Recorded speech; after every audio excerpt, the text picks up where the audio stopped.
Welcome to the Ultimate Dental Podcast, the place where you can learn how to create a dental practice and a business life that you love. Listen in with Dr. David Moffet as he interviews successful entrepreneurs and successful business people and successful dentists as they share their business successes, their stories, and their breakthrough ideas. Sharing pearls of wisdom that you can take back to your practice and implement immediately so that you can have that great practice with more patients, higher profits, and less stress. This is the podcast where great dental practices meet with successful business processes.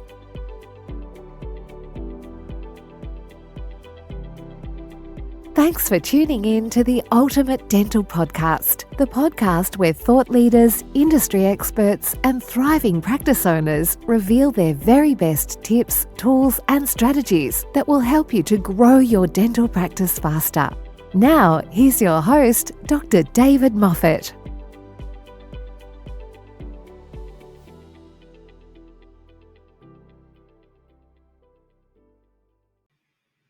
Hi everybody, and welcome to today's episode of the Ultimate Dental Podcast. I'm your host, Dr. David Moffet. I am in Burrowang in New South Wales. It is coming up to 4 o'clock on Wednesday afternoon, and it gives me great pleasure to be talking to Dr. Julie Rowse, who is in Ballarat in Victoria on the same time zone, same day, coming up to 4 o'clock down there.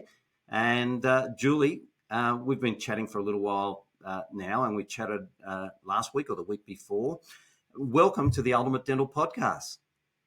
Thanks, David. It's really great to be here, and I really appreciate the opportunity to have a chat with you. Well, Julie, your name popped up on an email because you were a guest speaker at the local dental group for the Southern Highlands and the south coast of New South Wales, talking about mental health issues for dentists. And when I reached out to you, because I couldn't attend that event, and spoke to you, you told me you were on a tour because you were going the next night to talk to dentists in Canberra in the ACT. And since then, you've also talked to dentists in Ballarat as well. So you're really doing the rounds of dentists. And I think that in dentistry, mental health is one of those things that's not really spoken about so much. Yet, if you tell people that you are a dentist, a lot of people say, don't they have a high suicide rate? And of course, maybe they do. I don't know if it's relative to other professions. I always thought that it was the police and then the military, or the military and the police and then dentists in numbers or percentage. I don't know. But mental health is more and more every day, every year, becoming a subject which is now easier to talk about, and something that we do need to address. So, Julie, tell me how you got into talking about mental health with dentists, and how you've been practicing for a while now in the mental health space. So let's talk about that. Let's start at the start and tell us how you've come to this point today. Certainly. So I've worked in mental health for 26 years now, so I've been around a while. Mental health is my thing, so mental health expert. I'm a mental health occupational therapist by background and training, and have my PhD as well. I went into private practice nearly 9 years ago. It'll be 9 years in June. And when I went to go into private practice, you have to find a space. And so I chatted to a friend of mine. We'd had our babies at the same time 25 years ago, and we've been friends ever since. Our two babies headed off to daycare at the same time, and she's a dentist. So when I was leaving the hospital to go into private practice, I said, I'm looking for a room. She said to me, I've got a spare room. Come work in the dental practice. I said, I don't think so. I said, I'm not fond of the dentist much myself, despite having a good friend who was a dentist. Anyway, she said, come and sit in the practice for a day and see if you think you could practice out of here. So lo and behold, that's what I did. I sat in the dental practice for a day, and the rest is history. I've been there nearly 9 years now, and have loved being in the dental practice. It's worked really well for me in many ways, because a lot of people are still nervous. You are right, it's easier to talk about mental health, but people are still very nervous about going and seeing a mental health expert. But people are quite happy to walk into a dentist. You know, you go and you have your annual checkup, and if you've got a sore tooth, you go in there, and there's not really a stigma. We mightn't like having to see the dentist, but there's not the stigma of walking into a dental practice. So lots of people are happy to walk into the practice because it's a dental practice, and they get to see me in an office that does not have a dental chair. You'll be pleased to know, David, the dental chair's removed. Nobody has to sit in that. I have a lovely office with a comfortable couch. And that's how it started. How I ended up talking to dentists, though, came about because a lot of people I saw are professionals, lots of different professionals, not like dentists, teachers, tradies, business owners, lots of professionals. And people would say to me, you know, Julie, people need to hear this information. You have really good information. You should write a book. So I did. I wrote a book, and it's called The Mentally Fit Leader. But I'm a health practitioner, David. I am not a marketing person. So I wrote the book, and that was fine. But then who do you, I don't know how you market. I've never marketed in my life. So then I was thinking about, well, who could benefit from this book?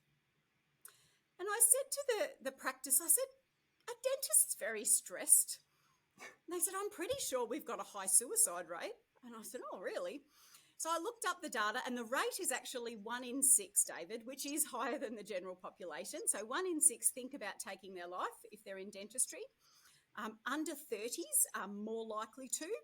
The more experience you get under your belt, the happier you are in the profession. I think it makes sense because you're more familiar with your trade.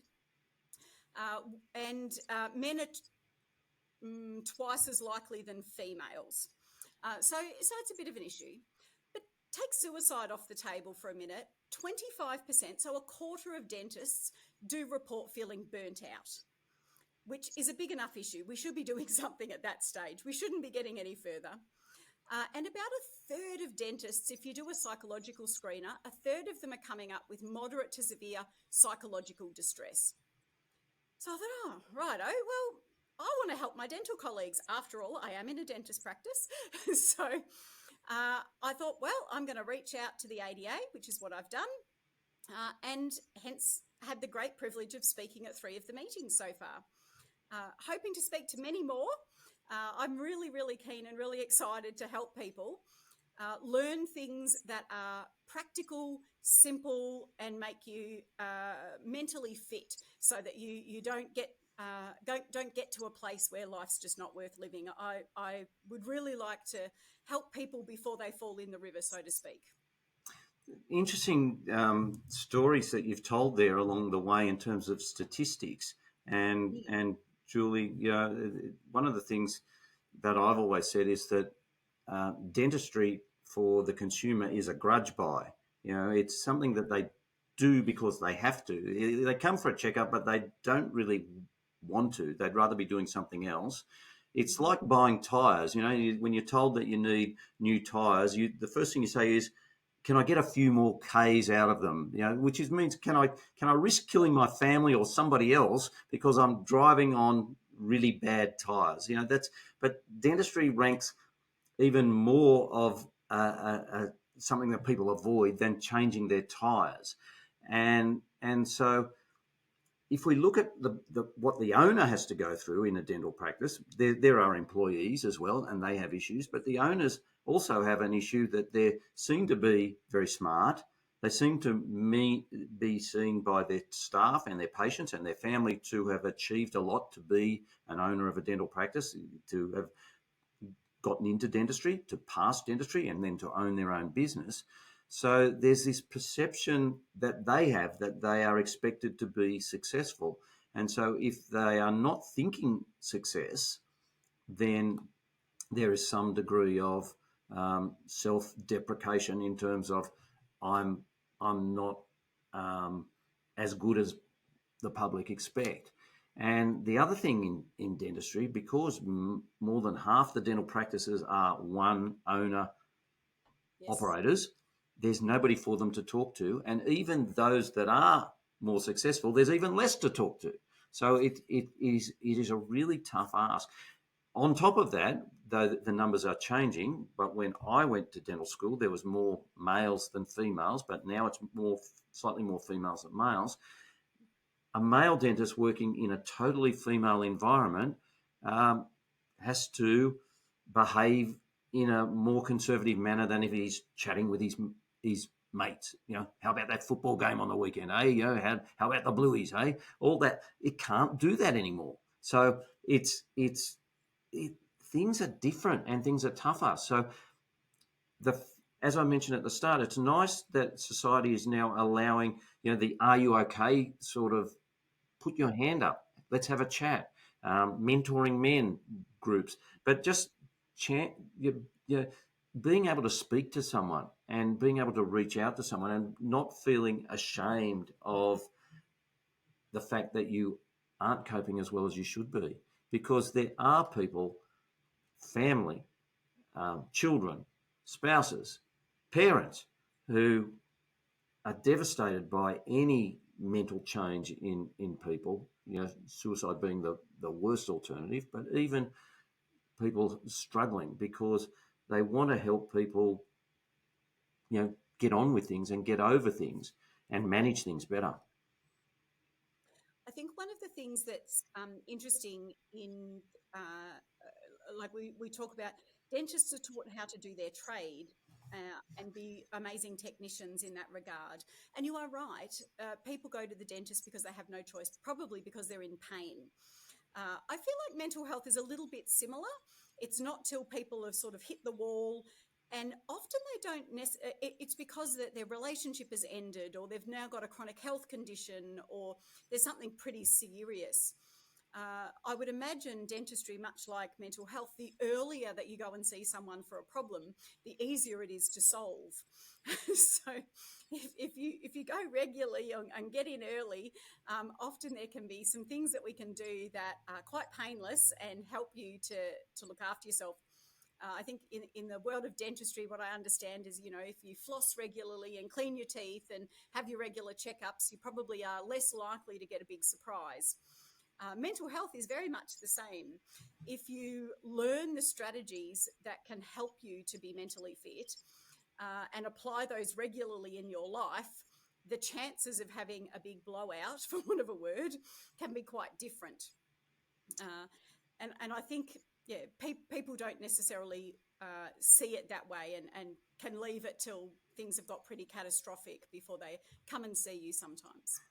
You cover this in your book, that when things start going pear-shaped for people and for leaders, they think that the answer is to work harder. So they actually dive deeper into the causes of the problem rather than stepping back. And so you mentioned in your book the importance of exercise, the importance of having good thought processes as well, and being on top of those things. And it, I know in my life I've had challenges, health challenges, bad choices. Had to give up smoking when after smoked for 6 years, gave it up 41 years ago. Wish I'd never taken it up, but took me. In fact, I was talking to someone today. Took me 3 goes to give it up because I was smoking a lot when I gave up, but I knew it was bad for me. But I knew that the end result would be better for me. And then same with weight loss. When you put on too much weight, you've got to make changes to your diet, to your thought process, to your exercise. You've got to burn it, and you've not got to put it back on. I remember seeing a friend at a dental meeting, and he'd been to the gym after the dental meeting in the hotel, and then he was in the shop filling up on snacks. and his team was saying, "Oh, that's just him. He's rewarding himself for going to the gym." Or he feels like now there's a space for the snack to go now that he's exercised and burnt a few calories. That's not how it should work. So again, it's important, and I love the fact that you've mentioned about getting out and doing some exercise early in the morning, because I find that it's something that I do. I go for a long walk every morning, and it just sets my tone for the day, even though this morning, it's like I'm on the clock by the minute. I know exactly where I have to be because I've got a meeting to do. I've got a shower. I've got a breakfast to have. But it keeps me alert, and it keeps me in routine rather than rolling out of bed and go, what have I got between bed and the meeting? Now I know that I've got stuff that gives me refuels my energy, and it's all natural stuff. Exercise is so easy and inexpensive to do. So exercising like that in the morning, so we call that behavioural activation. So you're actually activating your body, you're activating your mind, and all of those neurotransmitters in your brain are firing off that help you to get going and be able to think and all of those things. And they're positive neurotransmitters, so we feel better. So if we can activate our body and brain before we try to do work, it works much better. But it is interesting. When I was at the Wollongong meeting, there was a new graduate dentist, and it was her first meeting at the Wollongong meeting. It was lovely to meet her. But I did say, so what did you learn about self-care, and how do you look after yourself so that you work your best during the day? And she said, we didn't learn anything about that at university. And I said, okay. I said, because I think about dentists, not only do dentists need to know how to look after their own mental health for lots of good reasons, like we all do, but dentists also need to manage the emotions of the person coming to see them, because the person coming in is often very anxious and getting into the chair nervous. They don't know what's going to happen. Will it hurt? Won't it hurt? They might have had some childhood trauma from, decades gone by. And I know dentistry's improved a lot. But if they get into the chair and the dentist looks tired or run down, or they look anxious and nervous, it actually makes it worse for the patient. And then your patient becomes more anxious, and then it becomes a spiral, and it goes round and round, and the dentist feels worse and the patient feels worse. And that's when we're more likely to have an unhappy patient and potentially make an error as a dentist as we get more anxious and nervous about what's happening. So learning to be mentally fit and learning the strategies that help us to look after our mental health also help the patient, because if we look calm and relaxed, and the patient can then, it's called co-regulation. They co-regulate to us, and then they calm down and we have a much more pleasant experience. So it's a win-win for everybody. Yeah, great that you raise that point, because dentistry has and still does only seem to train its graduates in the mechanical side of being a dentist, and looking after their mental health is something that is just rarely touched on, or it's thrown in with a couple of lectures about other behaviours, and that's it. And so there's a lot more to being a dentist than just being able to fix a hole in a tooth or remove a tooth. There's all parts of business management, marketing, HR, the customer service, and being and you're right, because every patient is different and has a different expectation, and it's a reset for the dentist. You can't be the same person to 16 different people. You've got to be 16 different people to those 16 different people, and then, heaven forbid, if you've got a family to go home to or a partner to go home to, you've got to be another person for that person, despite your exhaustion of having been a chameleon for 8 hours with 16 other different people. It's tough. I remember a friend of mine saying that he used to go home and lock himself in a dark room for 2 hours to defrag. And I thought, wow, that's really intense. But then I got that in terms of, I was able to defrag on my drive home because it was 35-minute drive home. So at least I could just drive on autopilot with radio music just to get ready for home environment. But historically, I probably could have been a better husband and father when I got home. As well, I'm still very happy with how they've turned out, but I probably could have done better. But again, that was my focus on trying to be successful and maintain this image of success, and not just for other people, but for myself. Am I doing the best for myself? Am I maximizing my opportunity of being a business owner? And a lot of dentists don't think that. And then if they don't think that, then there's the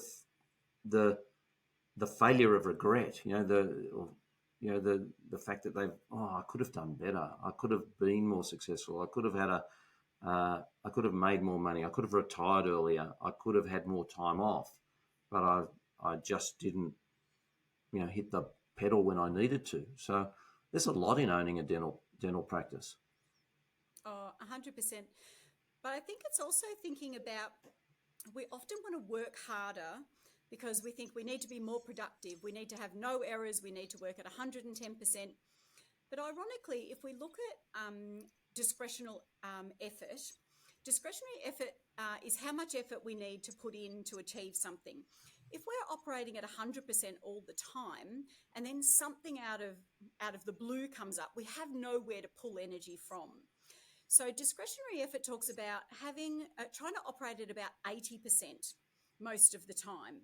Because if we're operating at 80%, if something happens, we've got that little bit of energy to boost so that we can actually achieve what we need to. If we don't do that and we operate at 100% for a long period of time, what happens over time is that curve starts to come down. And so when we talk about things like burnout, sometimes people, when they're burnt out, their discretionary effort it's actually at about 30%. Their productivity is at about 30% but they're still working all the time, but their output is so much lower because they just don't have any energy left. So trying to operate at that peak performance 100% of the time in the long run is actually counterproductive. I know for me, I've sometimes on a Friday afternoon thought, I really need to get all this done. I can't work out what I'm going to do. The problems seem insurmountable. I'll go home, sleep, have a weekend where I rest, have some good food, catch up with family. I come back Monday morning, all of a sudden the list on Friday that seemed insurmountable, couldn't work out, I have it solved in no time because I've actually rested, my brain's got some clarity back, and I think, what was I so worried about on Friday? This was easy to solve. So it's really changed the way I think about things now that I've experienced that. And I think being able to say sometimes you just need to put it down and go, I'm going home and having a good night's sleep and waking up and starting fresh tomorrow genuinely will make me more productive and higher performing than just trying to push through, and it just doesn't work. No, I love that because, sometimes, and I think for people in employment, that's the role that they always have to play. It's time to go home, tools down, and come back the next day to where you left it, or over the weekend. Nothing's really going to go bad with it. But when you're in business ownership, even as a dentist, I used to think, while I'm treating a patient, I'm thinking, why can I hear two staff members talking when they shouldn't be talking? Or what can I hear going on the phone that I shouldn't be listening to? And who's banging that cupboard? And where's my next patient? And all of a sudden, I used to say it's kind of like trying to play chess on six boards, like Bobby Fischer. All of a sudden you're meant to be managing all this stuff. And it's not just one task at a time, even though this patient believes that you are totally focused on them, your mind is still working in that manner. And it's nice to be able to delegate some of those thoughts away in management of a practice, but some dentists don't have that ability to let go of the micromanagement. And so they almost implode themselves with the weight of, I've got to check, it's that, and you've seen it in other professions. By the time I've explained it to this person, I could have done it myself. And 100%. And dental, those C-type characters in the disc, they say, well, I might as well just do it myself, and then I know it's done right, and that's it. And that's not the way to manage yourself out of trouble, is it? No, well, it takes longer to teach people, but if you teach people well, it's a long-term strategy. It's not a short-term strategy. But if you train and educate people well, then in the long term, it serves you much better. I think one of the things that I hear business owners say are things like, but Julie, I can't afford mistakes. You need to understand this is our business. It costs us money. And I get it. I run my own business. I know all about what happens if things cost. We don't have a lot of wiggle room. But I think one of the things is when staff are under pressure and are told that they can't make a mistake, we can't afford a mistake, two things can happen. One is they slow down so that they don't make a mistake. So therefore productivity is reduced. And that can be an issue sometimes. The other thing that can happen is if they're fearful of making a mistake, I don't know if you've ever had this happen, but if you're worried about something enough, it becomes a self-fulfilling prophecy. And so invariably, you end up making the very mistake that your brain is desperately trying not to make. And so sometimes saying to people, look, these are our systems, these are our processes, please follow them. It means that we reduce the likelihood of mistakes. However, I'm human. I understand mistakes can happen. But if you do make a mistake, can you just let me know early because it's easier to fix? It then helps staff to keep their productivity and also feel confident to have a go and follow the systems and processes, and they're probably less likely to make a mistake. Yeah, you need, I think in any business, large or small, you have to empower people to get results. And sometimes in the early stages, they will be cautious, and you've got to nurture them through that Yes. caution. And one of the things that I found when they came to me with an issue was, look, I just can't give you an answer now. Can you come back to me at the end of the day? And if they did it at the end of the day, can we have a talk about this tomorrow? And during that time between when I said that and when we then met, they will have solved it, and 8 or 9 times out of 10, they will have done it right or come up with the solution that they should have. So I think some characteristics is like, I know how to fix that, but sometimes you just got to bite your tongue and just say, let's just think about that. And then they gain that confidence. And then they come to you and say, look, by the way, I had this issue today. I was going to come to you, but this is what I thought I should do. And this is what I did. What do you think? You say, well done. And you pat them on the back, even though you were going to tell them that. That's the other thing. You've got to give up I would have told you that anyway. You can't say that. You've got to say, well done. Congratulations. That's great. Good on you. And so you surrender the heroism in yourself to make sure that you lift those people up. And that's just that John Maxwell, 5 characteristics of leadership, or the 5 methods of leadership to create leaders. You just can't keep telling them. You've got to create them and empower them, and then you are truly leveraged. And I think that's in dentistry, that's the issue, is that dentists just feel that they've got to do everything themselves. The other thing that you highlighted there, David, was this attitude of gratitude. There was a study done in a call centre where they had 2 different teams, and in one team, the manager focused on giving critical feedback and helping them learn skills, which I get. When I was a manager, it was one of the things that I'm like, well, how are they going to learn if I don't explain it to them? But in the other team, the manager focused on praising people when they did it well and giving them an opportunity to have a go and learn, and praising the success. And what they found is the team where the manager focused on an attitude of gratitude and that positive praise, they made 50% more calls. They were 50% more productive than the other team. So there is evidence that focusing on those positives, giving people a chance to have a go and praising people when they get it and do well, actually promotes people being willing to be more productive, work harder, have a go. You get a better outcome all around. Well, it's really important, and I'm glad we've mentioned this in terms of managing team members, because the other issue, and I don't want to sound egalitarian, but dentistry doesn't attract brain surgeons to come and work as dental assistants. You know, it's a fairly menial, mindless task to be sitting there and just holding a suction for half an hour. And so you've really got to challenge people. What can they get out of it? And so you've got to give them customer service roles within the business, and also congratulate them for helping you. And so a lot of dentists seem to think that they take as long as they need to, but if they can work more efficiently, one, no patient ever says, "Look, doc, can you take 2 hours because I've got 2 hours?"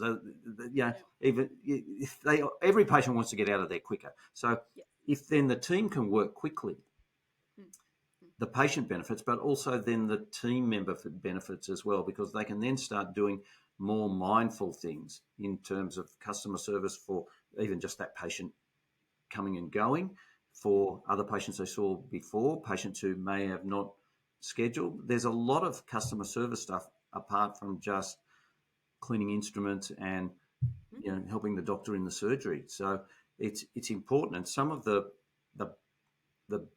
best people I've had work for me have then gone on from dental assisting to sales rep jobs in dentistry as well, or even to become hygienists and then become dentists even as a result now. So it's not a career that was, you're a dental assistant and you'll be a dental assistant until you die, which it was 50 years ago.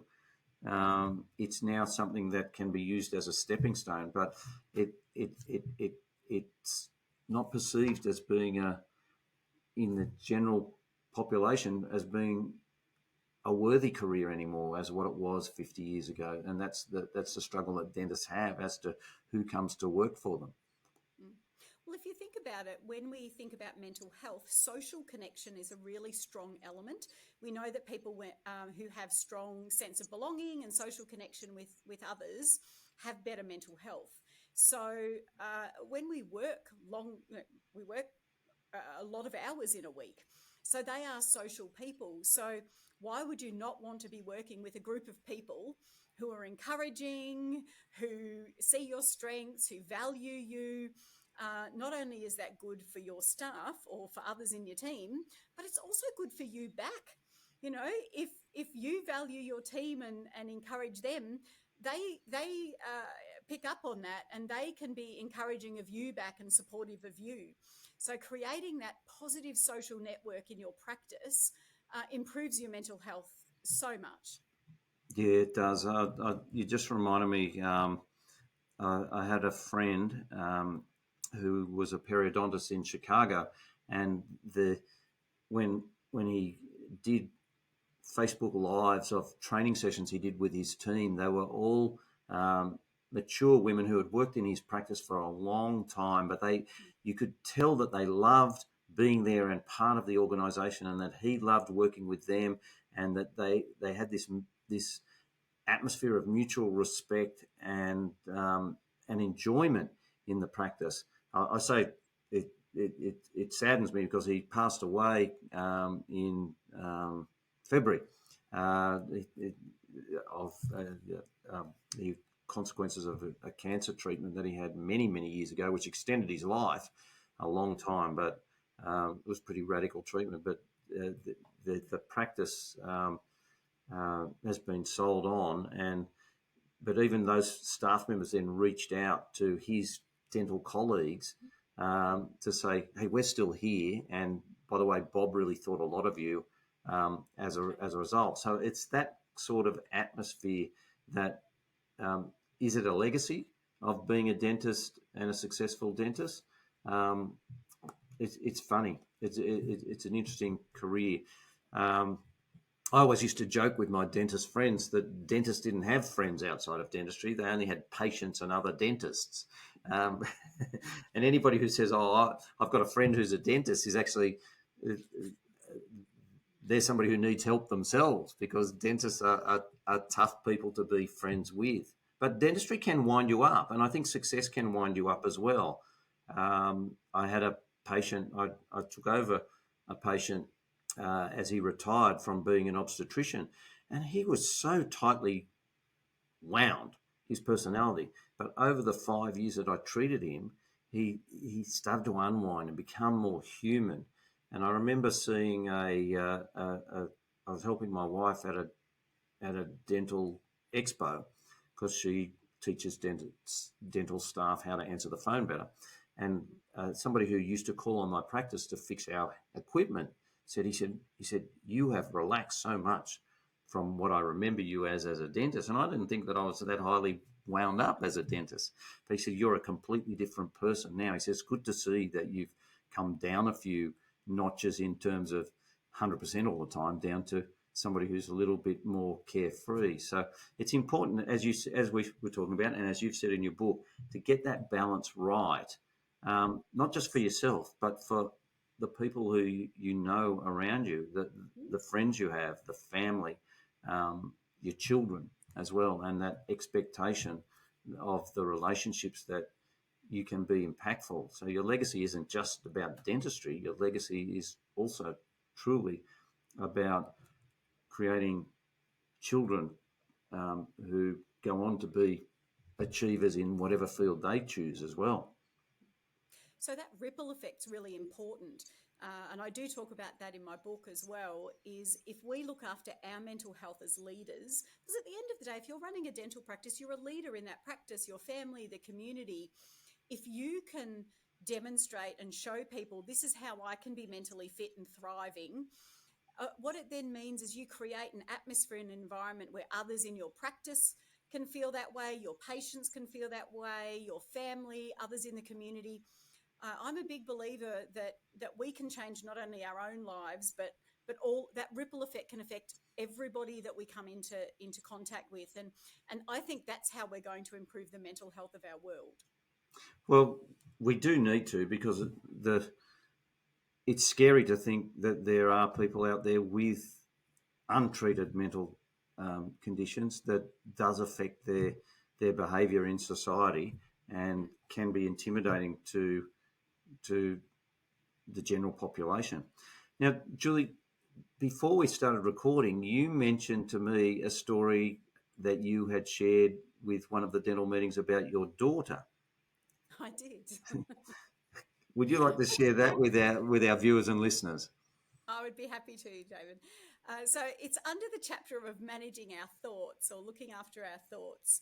And it's an example of if you feel the thought that I can do something versus I can't do something.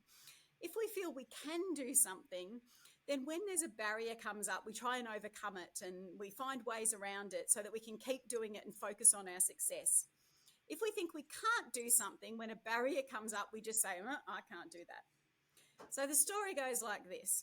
My daughter was in high school at the time and she came home this evening and said to me, Mum, the PE teacher has told me I need to practice my running.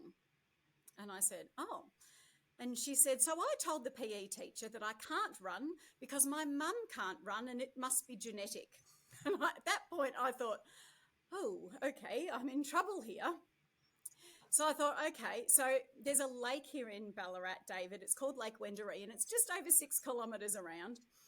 So without telling anyone, I quietly practiced until I could run the lake without stopping, which is a big thing for me. So I did that and then announced to my daughter, see, I can run. It did lead to me then going on to run the gap a couple of times. There are 12-kilometre runs there. And at my peak, I did run a half marathon at Uluru. So I have proved you can do it. My daughter has gone on to be very successful, not only in her own fitness. She competes in touch football. She's competed internationally in ultimate frisbee and is now a physiotherapist. So me learning to run and saying, if you put your mind to something, you can do things, was very successful. But what I did share in the meeting is if you decide I'm going to do something to be active, to help my mood, because there's two reasons. So the story's sort of in twofold. One is about your mindset. The other's about doing activity to improve your mood. I did say to them, though, I've met a lot of runners and they tell me that when they run, David, they have this feeling of freedom and it clears their mind toned and they feel amazing. That has never happened for me. I have practiced and I've practiced. I've really given it a red hot go. I did a half marathon. I have the medal to prove it. And I can tell you, I never, ever enjoyed running. I did not get a sense of freedom and it did not make me feel any better. So I will stick to hiking, which I do happen to love. And I get all of those great feelings that the runners tell me. But I will stick to hiking rather than running. So I do tell people, if you're looking at being active, which is fantastic for you, please pick something you like. It doesn't mean you don't have to become a runner. You don't have to join a gym. Pick the activity where you get that feeling where you go, oh, I feel so much better having been active and done that thing. It's okay not to force yourself. So that's the story about my daughter. Well, Julie, I was wondering where you're going with that, because one of the things that somebody once said to me is that, have you ever actually seen a happy jogger? Like they never look happy when they're jogging. It is quite strenuous, and so I think well done to you to have achieved what you did as a runner. I know when I decided to lose weight, I rode a push bike for 6 months, and then I thought I was going to run the City to Surf. So in the newspaper back then, for those younger viewers, a newspaper is a piece of paper that used to have all the news and it come out once a day, but now we've got the internet. So anyway, but the newspaper would give you a training guide for the City to Surf. So the first 3 training sessions were, a quick jog around the block, a second jog around the block, and the third day that I was down to do it, Saturday morning, weather forecast was rain, excessive rain. I said, well, I'm committed to this, so I'm going to go up to Westfield and run around the car park before any cars get in. And I remember running around the car park, and I felt something in my knee. It was like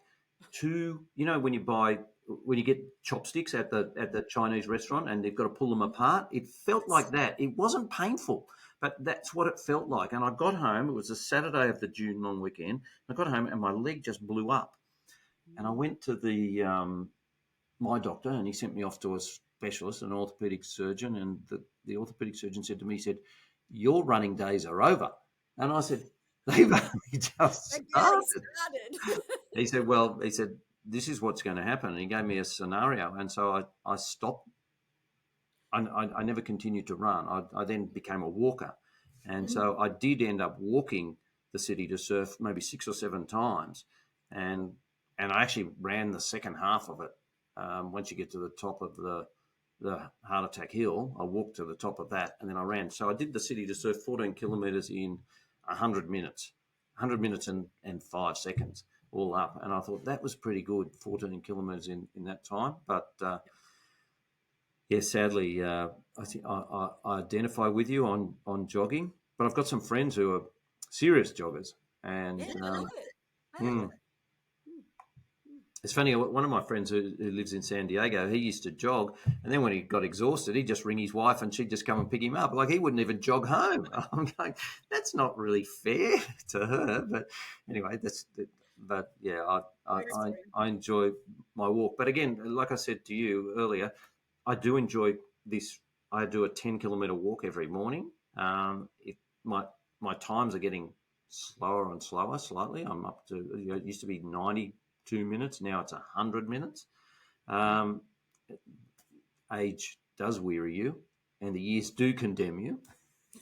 and so, but it's still, I still enjoy the same walk. I see the same people. Where I live, there's hardly anybody. So it's, usually 10 people in 10 kilometres. So it's nice, it's peaceful, it's very country. And it sets that tone for stability. And then after that, I get home, have my shower, have my breakfast, and then I'm ready for work. But it's important, as you said, that first meal of breakfast is an important meal to have, because it's got to get you through the morning at work. And employees that don't have breakfast, they're hanging out for a break, and then they're eating sugar for a quick hit. And that also, the wrong food does affect what's going on in your brain. The brain reacts to the chemistry that you feed it. And food is part of that chemistry. Well, it's like I say to people, if we don't fuel our body, it's not going to get somewhere. If you don't put petrol in the car, I'm not going to get anywhere. You can't expect the car to run if you don't put fuel in it. But equally, if you put crappy fuel and crappy oil in the car, it may or may not get there. But if it does, it might cough and splutter and not do so great. If we don't service a car, something's going to give up. Our bodies are the same. We need to fuel it or it won't run. We need to give it good quality fuel or it won't run well. And we need to look after it and service it in the same way. That's why we have dental checkups. It's why we, have lots of different health checks across our life to make sure that we don't, blow a valve. On that same note, Julie, you mentioned in the book about preparing and how important sleep is for mental health and mental stability, and preparing the brain or the mind for a good night's sleep. And so you mentioned not having. Some people choose not to have caffeine after lunchtime. Other people, electronic devices and screens in the bedroom. Again, how do those things affect the brain and therefore detract from the quality of sleep that people have? So in order to get a good night's sleep, we actually have to prepare the body to be, we want it at its lowest level of stimulation. You don't go to sleep if you're highly stimulated, or if you do, that's why your brain keeps going when your body might have collapsed and your eyes are shut, but the brain's still going. And so things like caffeine and high sugar foods are stimulants. So they keep your body wants to burn that off. Technology, all of those pixels are very stimulating. So if we want to go to sleep, we need to cut out all of that stimulation so that the body starts to slow down so that it can be ready for sleep. And sleep is really important. The majority of mental health conditions have poor sleep as one of the symptoms. So, don't quote me, but I'm pretty sure the stats are the general population have sleep issues. Between 8 and 10% of the general population struggle with sleep. The psychiatric population have between 70 to 85% of people with a mental health condition have significant sleep disturbance. So it's really, really important to prioritise and get good sleep. It's also when the body repairs itself. So when we sleep, that's when all the cellular repair happens. It doesn't happen when we're still moving our bodies around during the day. Our bodies clean ourselves up when we're sleeping and at night time. And the other thing that would worry me if I've got a sleep-deprived dentist is that sleep deprivation is equivalent to being over 0.05 with alcohol. So I wouldn't want a drunk dentist working on me. So I certainly don't want a sleep-deprived one, because your ability to focus and engage in a task is similar. It's the other thing about sleep, and I think you touched on it in your book, that people with sleep conditions like sleep apnea and snoring, which is a symptom of sleep apnea, but it's not everybody who snores has a sleep apnea issue. The other thing in terms of sleep physically is that if your body has pain, like a painful shoulder or a painful leg or a painful back, that pain can wake you up in your sleep, and therefore you don't get good sleep either. And again, that affects how you perform during the day. So it is really important. And I think we spoke about this when we first talked. I used to, I had a coach who told me about dentists who needed a holiday. I've got clients who never take holidays, and dentists shouldn't be ashamed of taking holidays, because my coach said to me, well, why don't you just say to your patients this? Why don't you say, would you rather go to a dentist who takes a holiday or who needs a holiday? And oh, you need a holiday? I'm glad you've taken a holiday. I had a patient who was a medical rep. And I remember going out into the client lounge and just apologising that I was running a bit behind. And she said, David, I spent all day sitting in doctors' waiting rooms waiting to talk to the doctor about what I have to sell them, medications and things. She said, I'm used to waiting. Take your time. And I think dentists get paranoid that their patients want them to run to time, but I think their patients are actually far more, are far happier if they just say, Doc, take your time. I want you to be rested when, I don't have to be anywhere after this. Take your time. And when you get to me, you get to me. I'm all right with that. And so dentists sometimes wind themselves up thinking, I need to run to time. I need to run to time. But they're working themselves into a sweat for no real logical reason. It is nice to let people know that you're running behind, and that's important. You've got to be respectful of their time. But I think most people, what are you going to do with a numb face at the end of the day? You're not going to go and have a big meal. Once you're numb, you don't feel like doing anything. So just remember that sort of thing, dentists. But also taking some pressure off yourself and saying, look, we often underestimate how much time something's going to take. So if you've seen someone for a checkup and you're booking them in for another procedure, give yourself enough time for that. Don't try to squeeze it in, because you do then put yourself under pressure. And I, for one, much like you just said, David, I don't want a dentist that's under pressure. I want a dentist who's rested and ready. And I remember when I was managing a mental health team at the hospital, I'd sometimes walk into the office, it might be 2 or 3 in the afternoon, and a staff member would approach me and say, oh, Julie, can I talk with you for a minute? I'd say, sure, I haven't had lunch yet. Would you like to talk to me now, or would you like to talk to me when I've eaten? Reliably, the staff would say to me, actually, you can eat lunch first, thanks, boss. I'll talk to you when you've had food. And that's when I learned that there's a word called hangry, and I experience it. So apparently I give a much more favourable response after I've eaten than before. And generally the question will be, can I have time off? Can I change the roster? All of those sorts of things. Apparently I'm much more amenable if I've eaten something. So I get it. You want people to be performing at their best. Yeah, very, very, very important to meet people at their optimal. Always, when's well, as a child, you used to work that out, didn't you? When's the best time to ask Dad for some money, or when's the best time to ask Mum, can I go to something as well? Don't pick on them when they just struggled in the door with, a big briefcase or a big bag of groceries. Give them time to just unwind. But I used to joke about that too, that in my house as a parent, that the only time that people ever came to talk to me, the father, was when I was sitting down for breakfast with a newspaper and with my breakfast in front of me. Then there was kind of like, oh, let's talk to Dad. Whereas that was when Dad wanted a little bit of his own time as well. So isn't that the way they say you get your children's attention? Sit on the lounge and make yourself look comfortable, and then they'll come and annoy you sometimes. So it's funny. The human mind is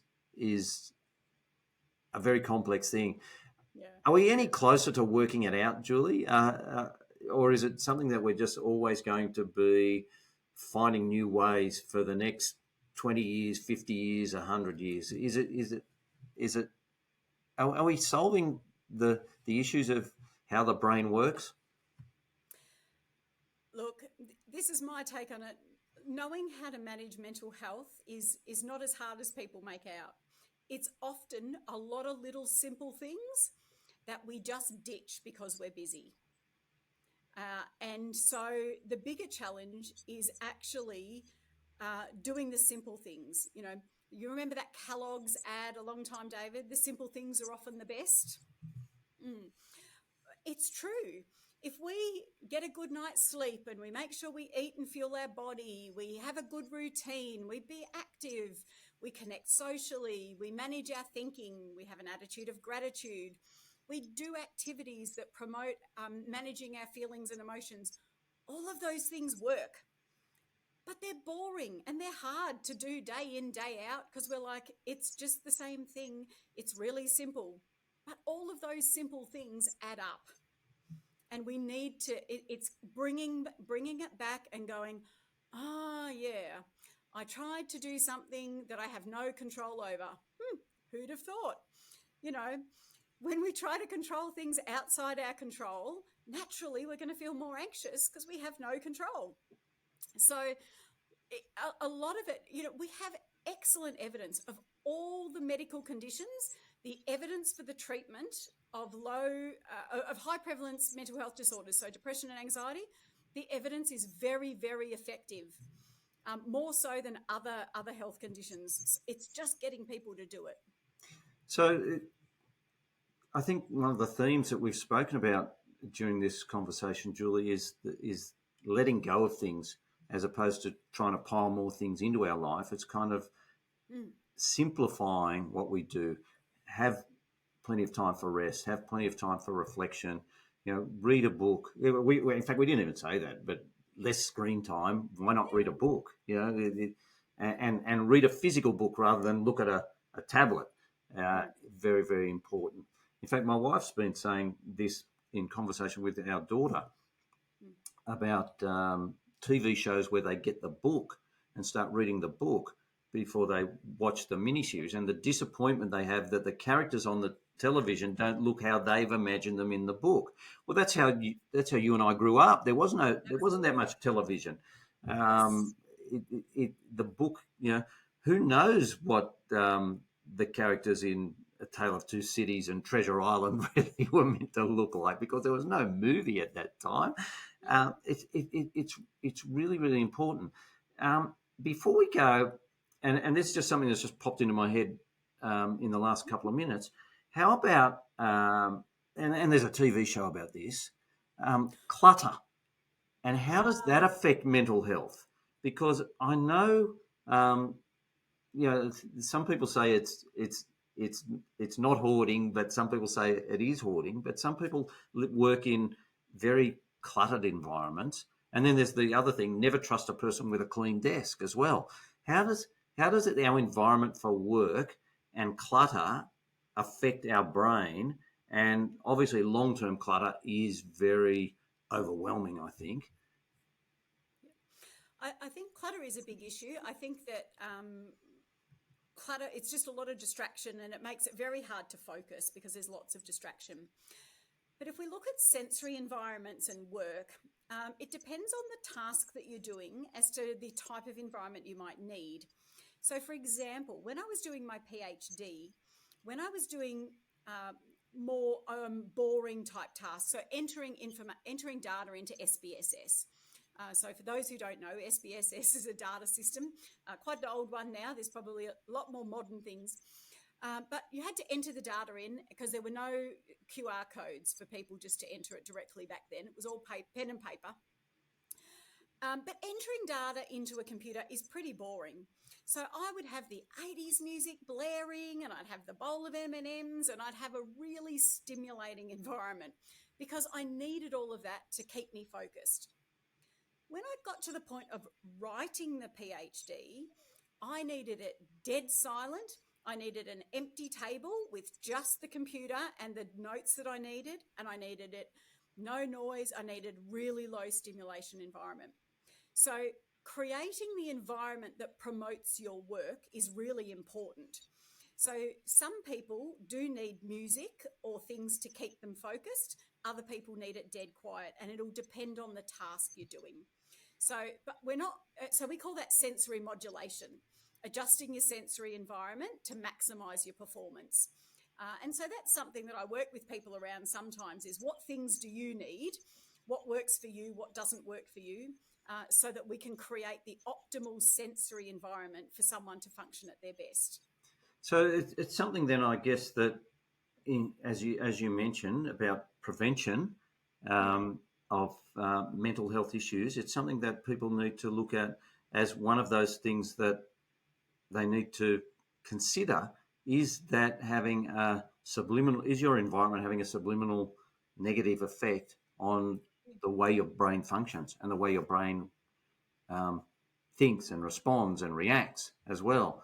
Because some people believe that as some people believe that the mouth is separate to the body, some people believe that the brain is separate to everything in the environment, when of course it's where every input comes, every visual, every auditory, every taste, every sensory input comes into the brain and has to be dealt with. So it is complex, and it probably means that you'll never be out of a job, Julie, because there is always something to work on. And when somebody thinks they've got a solution, there's the next chapter. It's like Lord of the Rings. It just kept going and going and going. Well, there's new stresses in life. There's different challenges to overcome at each stage of our life as well. I think the other thing that people don't think about is, like, when we were at school, we learned about the healthy food pyramid. So we do know what food we should eat. We learn about oral hygiene, that you need to clean your teeth and you should do it morning and night and all of those things. Back in my day, there was no education on what are mentally fit strategies. We didn't learn about our brain and how to manage our thinking. We didn't learn about any of those things. So I feel like I need to help people play catch up. They certainly do have things in schools now where they start to teach about resilience and managing your thinking and managing your mood. But most of us haven't had any of that education. And so I guess that I'm one of those people that are there, really happy to teach it, really happy to help people to get up to speed, because we just didn't learn it at school. And I think it's a universal life skill that everybody needs. I think that's interesting. And in closing out our podcast today, I may have mentioned this to you when we spoke before about my daughter when she went through a training with Officeworks, and she had it was a 10-week onboarding, and for the first 7 weeks she didn't get to work in a store. It was only in the last 3 weeks, but they gave her a manual this thick, and what they covered in this manual in well-structured chapters was how to react and respond in the work environment with each other, and what to look out for in terms of things that were not acceptable behaviours, and then how to report those not acceptable behaviours. Now, back in yours or my day, when we left school and went into work, it was like every man for himself, every person for themselves, and you just had to tough it up. But now, and I think that it's good that the big organisations have got this as to these are acceptable behaviours and these are unacceptable behaviours. And I remember talking to friends of mine in the United States when we were out to dinner, and I was saying, what you're saying to these people serving you is not an acceptable behaviour. You know, they're here to serve you, and so your subject matter and your inference is not what they're here to do, and not what they're expecting to have to respond to. And you need to tone it down a little. And I think society is changing for the better in terms of those sort of personal interactions in the work environment, and making sure that our workplaces are safe and they are collaborative for every employee.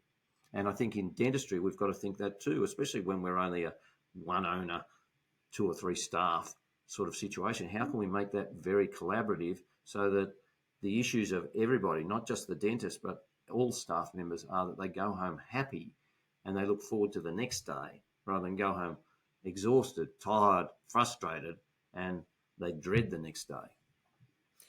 Well, we know that leaders who are emotionally intelligent are twice as successful as those who are have intelligence. So intelligence is, like we talk about, intelligence, the capacity to learn and process information.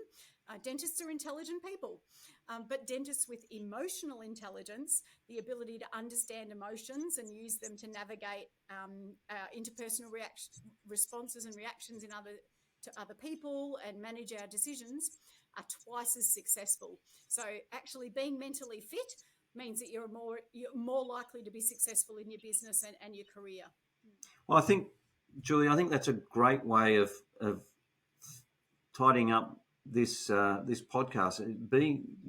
Mental health just doesn't happen. Like exercise, like diet, we've got to work on it, and we've got to know what we need to do to make it better and what we've got to avoid to prevent it from getting out of control. And I think that's really, really important. We didn't get to touch on substance abuse, which is also something that happens and becomes frustrating in a whole pile of careers. But that's a topic for another day. But Julie, thanks very much for being a guest on the Ultimate Dental Podcast. If anybody wants to get in touch with you, either for a consultation as a patient of yours, a client of yours, or also just to get you to come and speak at an event that they're putting on, how can they get in touch with you? So my email is julie@julierowse.com.au. So JULIEROWSE. That's also, I have a julierowse.com.au website that people can have a look at. And I'm on LinkedIn. I'd love people to connect with me on LinkedIn, whether they want to actually have a consult or connect with me now. It'd be great to connect with me on LinkedIn and follow some of the things that I might post. And I'd love to get to know other people as well. I think I'm receiving your emails too. You also send out email newsletters as well, and they're very interesting as well. So thank you for that, and we'll put that in the show notes. And again, Julie, thank you very much for your time this afternoon. It's been a great pleasure talking with you. Thanks so much, David.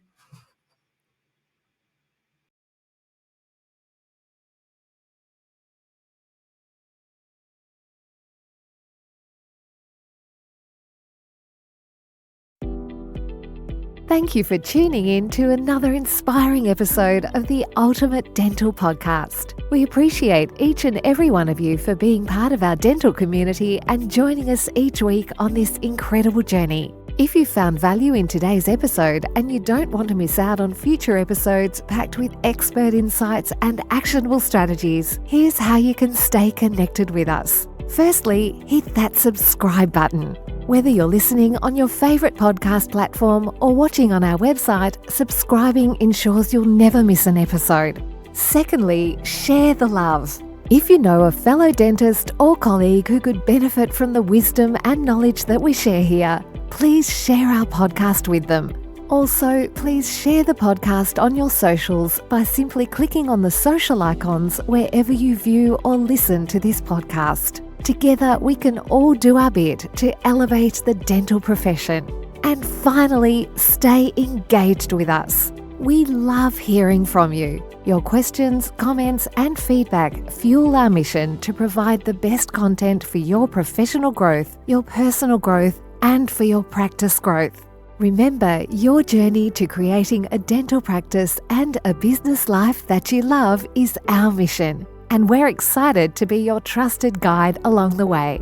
Thank you for being a part of the Ultimate Dental Podcast. Until next time, keep smiling, keep striving, and keep on tuning in to the Ultimate Dental Podcast.